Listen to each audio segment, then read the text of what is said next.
एक स्टार का जन्म, इरफान खान का बचपन। इरफान खान एक ऐसा नाम जो अद्भुत कलाकारी और बेहतरीन वर्सेटिलिटी का प्रतीक है। उनका जन्म 7 जनवरी 1968 को हुआ था। उनका असली नाम साहबजादे इरफान अली खान था। उनका जन्म स्थान राजस्थान का एक छोटा सा शहर टोंक एक असाधारण सफर की शुरुआत थी, जिसने भारतीय और अंतर्राष्ट्रीय सिनेमा पर एक अमिट छाप छोड़ी। एक मिडिल क्लास पठान परिवार में जन्मे इरफान का बचपन साधारण खुशियों और कुछ और पाने की चाहत का मिश्रण था। उनके परिवार में सादगी और परंपराओं का महत्व था, जिसने उनके व्यक्तित्व को आकार दिया। उनके पिता एक बिजनेसमैन ने उनमें ज्ञान का प्रेम और प्रकृति से गहरा लगाव पैदा किया। इरफान अक्सर अपने पिता के साथ समय बिताते थे, जिससे उन्हें जीवन के कई महत्वपूर्ण सबक मिले। हालांकि छोटे इरफान ने खुद को अभिनय की दुनिया में खींचा हुआ पाया, एक ऐसा पैशन जिसे शुरू में उनके परिवार ने प्रोत्साहित नहीं किया। लेकिन इरफान के अंदर की आग ने उन्हें कभी हार मानने नहीं दी। बिना रुके इरफान ने अपने सपने को जयपुर के वाइब्रेंट शहर में पोषित करना शुरू कर दिया, जहां उन्होंने रंगमंच की दुनिया में अपने पहले कदम रखे। जयपुर की रंगीन गलियों और थिएटर ने उनके सपनों को पंख दिए।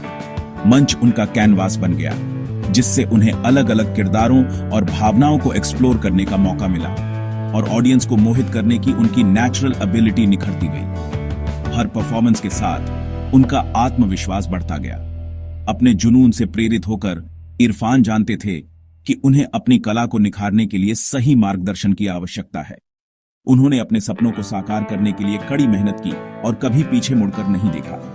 उन्होंने दिल्ली में प्रतिष्ठित नेशनल स्कूल ऑफ ड्रामा या एनएसडी पर अपनी नजरें जमाईं, जो भारत के कुछ बेहतरीन अभिनेताओं के लिए एक ट्रेनिंग ग्राउंड है।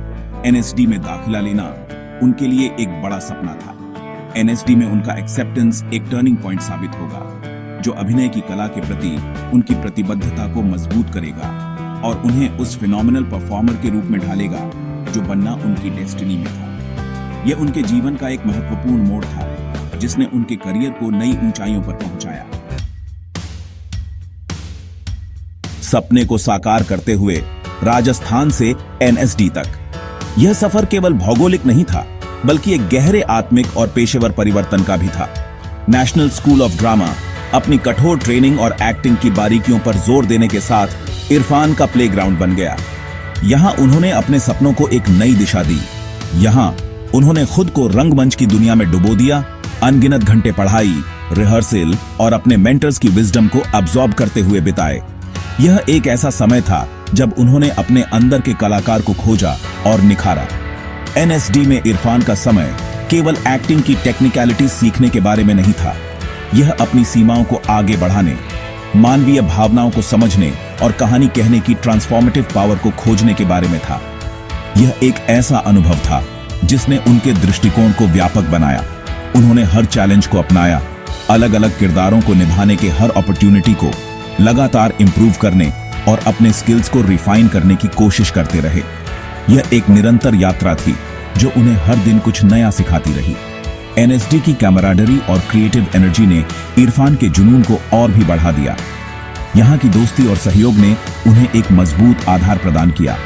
उन्होंने अपने साथी एस्पायरिंग एक्टर्स के साथ गहरे बॉन्ड्स बनाए, जिनमें से कई आगे चलकर भारतीय फिल्म इंडस्ट्री में प्रोमिनेंट फिगर्स बनेंगे। यह एक ऐसा नेटवर्क था जो उनके करियर में महत्वपूर्ण भूमिका निभाएगा। साथ में उन्होंने स्क्रिप्ट्स पर डिस्कस करने, परफॉर्मेंसेस को डिसेक्ट करने और दुनिया पर अपनी छाप छोड़ने का सपना देखने में घंटों बिताए। यह एक ऐसा समय था जब उन्होंने अपने विचारों को साझा किया और एक दूसरे से सीखा। जैसे ही इरफान का एनएसडी में समय पूरा होने वाला था, वे अपने साथ न केवल एक डिग्री बल्कि नॉलेज, एक्सपीरियंस और दुनिया के साथ अपनी गिफ्ट को शेयर करने की तीव्र इच्छा का ट्रेजर ट्रोव लेकर गए। यह एक ऐसा खजाना था जो उनके भविष्य को संवारने वाला था। राजस्थान की गलियों से एनएसडी के सम्मानित हॉल्स तक के उनके सफर ने उन्हें अपने जीवन के अगले चैप्टर सिनेमा की दुनिया को कॉन्कर करने के लिए टूल्स और कॉन्फिडेंस से लैस कर दिया था। यह एक नई शुरुआत थी जो उन्हें महानता की ओर ले जाने वाली थी। सपनों का शहर माया नगरी मुंबई में शुरुआत। साल 1984 इरफान खान के जीवन में एक महत्वपूर्ण चैप्टर की शुरुआत थी। सपनों के शहर मुंबई में उनका आगमन। अपनी रॉ टैलेंट और एनएसडी से डिप्लोमा के साथ वे हिंदी फिल्म इंडस्ट्री में आने वाले चैलेंजेस और ट्रायम्फ्स का सामना करने के लिए तैयार थे। हालांकि मुंबई, वह डैजलिंग मेट्रोपोलिस जिसने फेम और फॉर्च्यून का वादा किया था, इमेंस कंपटीशन का शहर भी था। फिल्म इंडस्ट्री अपने ग्लिट्स और ग्लैमर के साथ अनफॉरगिविंग होने के लिए जानी जाती थी, खासकर न्यूकमर्स के लिए। इरफान अपने अनकन्वेंशनल लुक्स और क्वाइट इंटेंसिटी के साथ खुद को एक अपहिल बैटल का सामना करते हुए पाया। मुंबई में शुरुआती साल स्ट्रगल और परसिवियरेंस के थे। रोल्स कम थे और जो उन्हें मिले भी वे अक्सर छोटे और इनसिग्निफिकेंट थे। वे चाणक्य, भारत एक खोज और सारा, जहां हमारा जैसे टेलीविजन सीरियल्स में दिखाई दिए, अपनी वर्सेटिलिटी दिखाते हुए, लेकिन अभी तक वह रिकॉग्निशन नहीं मिली जिसके वे हकदार थे। रिजेक्शंस और डिसअपॉइंटमेंट्स के बावजूद इरफान ने हिम्मत नहीं हारी। उन्होंने इस समय का यूज ऑब्जर्व करने, अपने एक्सपीरियंसेस से सीखने और अपने क्राफ्ट को और होन करने के लिए किया। वे समझते थे कि इस इंडस्ट्री में सक्सेस कोई स्प्रिंट नहीं बल्कि एक मैराथन है और वे अपनी मेटल साबित करने के लिए दृढ़ थे। पहचान की एक चिंगारी, शुरुआती रोल और चुनौतियां। 1990 के दशक के अंत और 2000 के दशक की शुरुआत में इरफान खान मेन स्ट्रीम और पैरेलल सिनेमा दोनों में कई तरह के रोल्स निभाते हुए दिखाई दिए। उन्होंने अपने अभिनय से हर किरदार में जान डाल दी। उन्होंने 1988 में सलाम बॉम्बे में मीरा नायर के साथ काम किया, 1990 में दृष्टि में गोविंद निहलानी के निर्देशन में अभिनय किया और 2003 में हासिल में तिग्मांशु धूलिया जैसे एक्लेम्ड डायरेक्टर्स के साथ काम किया। इन फिल्मों में उनके परफॉर्मेंसेस ने दर्शकों और क्रिटिक्स दोनों को प्रभावित किया। हालांकि इन रोल्स ने उनकी एक्टिंग प्रोवेस को दिखाया, लेकिन वे उन्हें उस स्टारडम तक नहीं पहुंचा सके जो वे हासिल करने में सक्षम थे। उनकी प्रतिभा के बावजूद उन्हें मुख्य धारा की सफलता नहीं मिल पाई। उस समय इंडस्ट्री अभी भी कन्वेंशनल हीरोज पर फिक्सेटेड थी और इरफान के अनकन्वेंशनल लुक्स और अंडरस्टेटेड स्टाइल उस मोल्ड में फिट नहीं बैठते थे। वे एक अलग तरह के अभिनेता थे जो इंडस्ट्री के नॉर्म से अलग थे। हालांकि इरफान की टैलेंट अनडिनायबल थी। उनकी हर परफॉर्मेंस में एक खास बात होती थी। सपोर्टिंग रोल्स में भी उनकी परफॉर्मेंसेस अक्सर फिल्मों का हाईलाइट होती थीं, जिससे उन्हें क्रिटिकल अक्लेम और एक लॉयल, भले ही निश फॉलोइंग मिली। उनके फैंस उनके हर किरदार को सराहते थे। फिल्म मेकर्स और कास्टिंग डायरेक्टर्स ने इस क्वाइट, इंटेंस एक्टर पर ध्यान देना शुरू कर दिया, जो अपने हर रोल में एक खास ग्रेविटास लाता था। उनकी एक्टिंग में एक गहराई और गंभीरता थी जो उन्हें अलग बनाती थी। मेन स्ट्रीम सक्सेस की कमी के बावजूद इरफान निडर रहे। उन्होंने कभी हार नहीं मानी। वे अपनी शर्तों पर अपनी पहचान बनाने के लिए दृढ़ थे और अपने रास्ते पर चलते रहे। ऐसे रोल्स चुनते थे जो उन्हें चैलेंज करते थे और उन्हें अपनी एक्टिंग एबिलिटीज की डेप्थ और रेंज दिखाने का मौका देते थे। वे हमेशा कुछ नया और अलग करने की कोशिश करते थे और उन्हें अपनी एक्टिंग एबिलिटीज की डेप्थ और रेंज दिखाने का मौका देते थे। उनकी हर परफॉर्मेंस में एक नई बात होती थी। खुद पर और अपने क्राफ्ट पर उनके अटूट विश्वास का जल्द ही फल मिलने वाला था। उनकी मेहनत और डेडिकेशन ने उन्हें सफलता की ओर अग्रसर किया। इरफान खान के सफर ने एक महत्वपूर्ण मोड़ तब लिया जब उन्होंने 2008 में critically acclaimed film the warrior में अभिनय किया। इस रोल ने न केवल उनकी इमेंस टैलेंट को प्रदर्शित किया, बल्कि इंटरनेशनल रिकॉग्निशन के द्वार भी खोल दिए।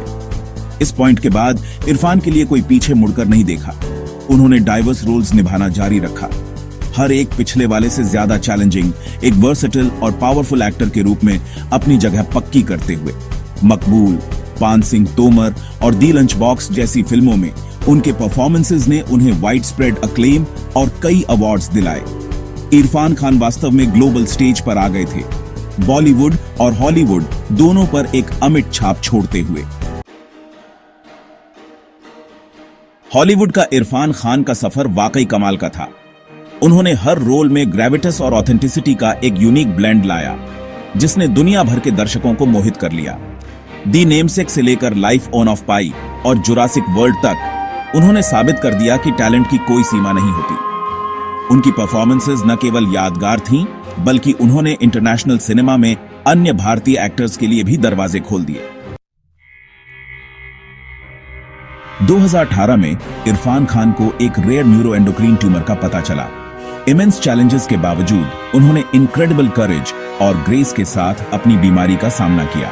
अपनी कंडीशन के बारे में उनकी ओपननेस और काम करते रहने के उनके डिटर्मिनेशन ने लाखों लोगों को इंस्पायर किया। अपने ट्रीटमेंट के दौरान भी वे पॉजिटिव रहे, अक्सर अपने फैंस के साथ हार्टफेल्ट मैसेजेस शेयर करते रहे। उनका रिजिलियंस उनकी स्ट्रेंथ और स्पिरिट का प्रमाण था। 2020 में रिलीज हुई अंग्रेजी मीडियम इरफान खान की आखिरी फिल्म थी। अपनी हेल्थ स्ट्रगल्स के बावजूद उन्होंने एक टचिंग परफॉर्मेंस दी जिसने दर्शकों के साथ गहराई से रेजोनेट किया। यह फिल्म उनकी एक्स्ट्रॉर्डिनरी टैलेंट और अपने क्राफ्ट के प्रति डेडिकेशन की एक पोइgnant याद बन गई। इरफान की लेगेसी केवल उनके द्वारा निभाए गए रोल्स में ही नहीं, बल्कि उनके द्वारा छुए गए दिलों और हर जगह एस्पायरिंग एक्टर्स को दिए गए इंस्पिरेशन में है। सिनेमा पर इरफान खान का प्रभाव प्रोफाउंड और एंड्यूरिंग है। उन्होंने स्टेरियोटाइप्स तोड़े, नॉर्म्स को चैलेंज किया और एक्टिंग में एक नया डिमेंशन लाया। उनकी वर्सेटिलिटी और डेप्थ ने उन्हें भारतीय और अंतर्राष्ट्रीय सिनेमा दोनों में एक बिलवेड फिगर बना दिया। इरफान के कॉन्ट्रिब्यूशंस को आने वाली जनरेशंस तक याद रखा जाएगा, क्योंकि वे फिल्म की दुनिया को इंस्पायर और इन्फ्लुएंस करते रहेंगे। उनकी लेगेसी स्टोरी टेलिंग की पावर और सिनेमा के एंड्यूरिंग मैजिक का प्रमाण है।